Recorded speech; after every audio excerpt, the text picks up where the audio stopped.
ഇന്ന് world wide റിലീസായിട്ടുള്ള കൽക്കി 2898 AD എന്ന സിനിമയെക്കുറിച്ചിട്ടാണ് പറയാൻ പോകുന്നത്. ഇതിൻ്റെ story and director Nag Ashwin, അതുപോലെ തന്നെ പ്രൊഡ്യൂസ് ചെയ്തത് അശ്വിൻ ദത്ത്. സയൻസ് ഫിക്ഷൻ ഗണത്തിൽപ്പെടുന്ന ഈ സിനിമ ഏകദേശം 600 കോടി ബഡ്ജറ്റിലാണ് ഈ സിനിമ എടുത്തു വച്ചിരിക്കുന്നത്. ഒരു ബോളിവുഡ് ടച്ചിലാണ് ഈ സിനിമയുടെ എല്ലാ ഭാഗവും ചിത്രീകരിച്ചിട്ടുള്ളത്. ഇതിൽ പ്രധാനമായി വേഷമിട്ടിരിക്കുന്നത് പ്രഭാസ്, അമിതാഭ് ബച്ചൻ, അന്നാബൻ, ശോഭന, പശുപതി, കമൽഹാസൻ, ദീപിക പടുക്കോൺ, ദുൽഖർ സൽമാൻ, ദിശ പട്ടാണി, വിജയ് ദേവരകൊണ്ട, മൃണാൾ താക്കൂർ, SS രാജമൗലി, രാം ഗോപാൽ വർമ്മ എന്നിവരാണ്. സിനിമയ്ക്ക് മ്യൂസിക് ഒരുക്കിയത് സന്തോഷ് നാരായണനാണ്. അദ്ദേഹത്തിൻ്റെ മ്യൂസിക് കാര്യങ്ങളെല്ലാം ഉഷാറായിരുന്നു. സിനിമ ആരംഭിക്കുന്നത് മഹാഭാരത യുദ്ധവുമായി ബന്ധപ്പെട്ടാണ്. ഇതിൽ ആദ്യം തന്നെ ശ്രീകൃഷ്ണനും ദ്രോണാചാര്യരുടെ മകനായ അശ്വത്ഥാമയും തമ്മിൽ ഒരു യുദ്ധം നടക്കുന്നുണ്ട്. അതിൽ അശ്വത്ഥാമയായി വരുന്നത് അമിതാഭ് ബച്ചനാണ്. അദ്ദേഹത്തിൻ്റെ എൻട്രി ഭീകരമായിരുന്നു. നായകന് കിട്ടിയേക്കാൾ ഡബിൾ മടങ്ങ് എൻട്രി ആയിരുന്നു അമിതാഭ് ബച്ചൻ ഇതിൽ കിട്ടിയത്. മഹാഭാരത യുദ്ധത്തിന് ശേഷം കാലം കലിയുഗത്തിലേക്ക് കൊണ്ടുപോകുമെന്ന് ശ്രീകൃഷ്ണൻ പറയുന്നുണ്ട്. അതുപോലെ തന്നെ നമ്മുടെ കാലം വളരെ മുമ്പോട്ട് പോയിട്ടുണ്ട്. അപ്പോൾ അവിടേക്ക് കുറച്ച് ആളുകൾ പോകുന്നതാണ് സിനിമയിൽ പറയുന്നത്. ഇതിൽ പശുപതി ആൻഡ് ടീം ഒരു സ്ഥലത്തേക്ക് പോകുന്നുണ്ട്, കാശി എന്ന സ്ഥലത്തേക്ക് പോകുന്നുണ്ട്. അവിടെ ഗംഗ വരെ വറ്റിപ്പോയിട്ടുണ്ട്. പിന്നെ അതുപോലെ തന്നെ ഒരുപാട് ഭൂമിയിൽ മാറ്റങ്ങളൊക്കെ സംഭവിച്ചിട്ടുണ്ട്, മരങ്ങളൊക്കെ നശിച്ചിട്ടുണ്ട്.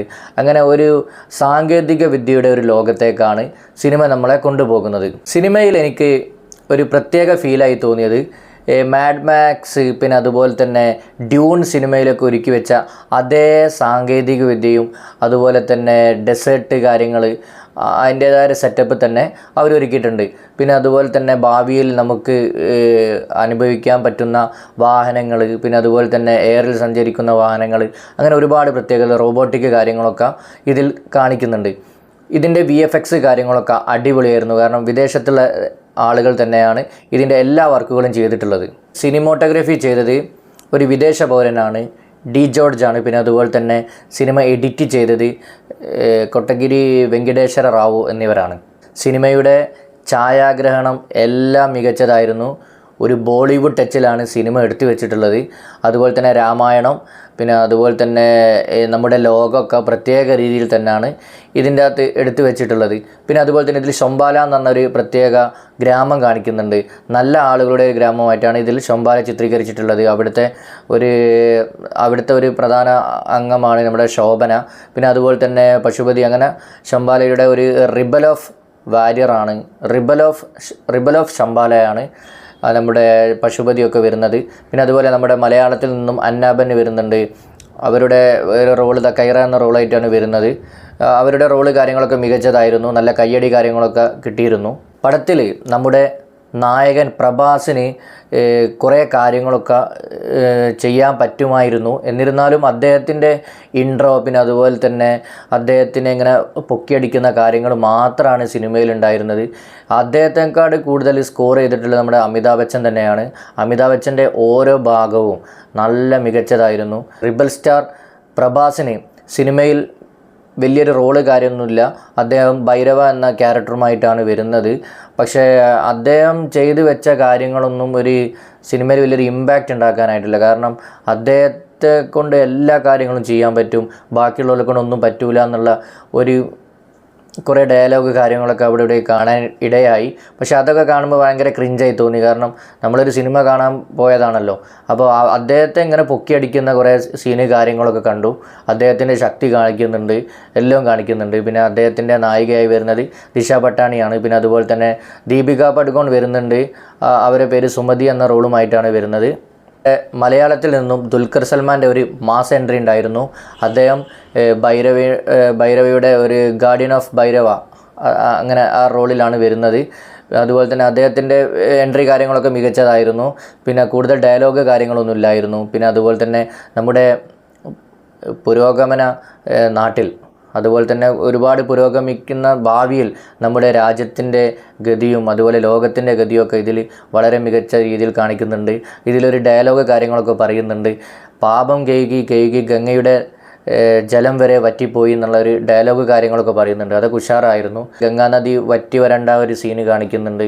പിന്നെ ഡെസേർട്ട് എല്ലാ രീതിയിലും സിനിമ മികച്ച രീതിയിൽ തന്നെയാണ് എടുത്തു വെച്ചിട്ടുള്ളത്. ബുജ്ജി എന്ന് പറഞ്ഞ ഒരു വാഹനമുണ്ട്, റോബോട്ടിക് വെഹിക്കിളാണ് അത്. നമ്മുടെ പ്രഭാസിൻ്റെ ഒരു വെഹിക്കിളാണ്. അതിൻ്റെ പേര് ബുജ്ജി എന്നാണ്. അതിന് വോയിസ് ഒക്കെ നൽകിയത് നമ്മുടെ കീർത്തി സുരേഷാണ്. അതിൻ്റെ ആക്ഷൻ രംഗങ്ങൾ കാര്യങ്ങളൊക്കെ ഉഷാറായിരുന്നു.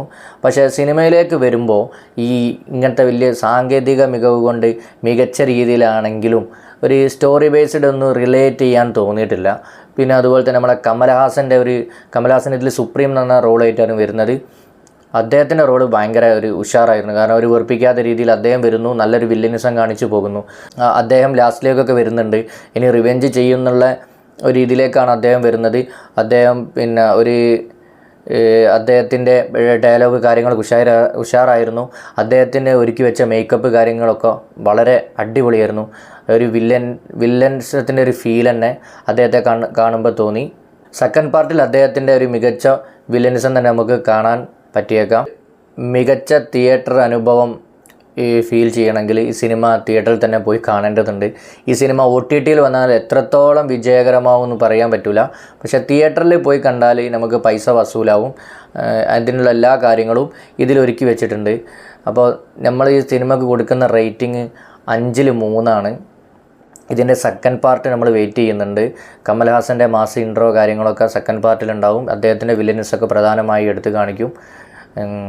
അപ്പോൾ റിവ്യൂ ഇഷ്ടമായെങ്കിൽ എല്ലാ ആൾക്കാരും ഷെയർ ചെയ്യുക, ലൈക്ക് ചെയ്യുക, സപ്പോർട്ട് ചെയ്യുക.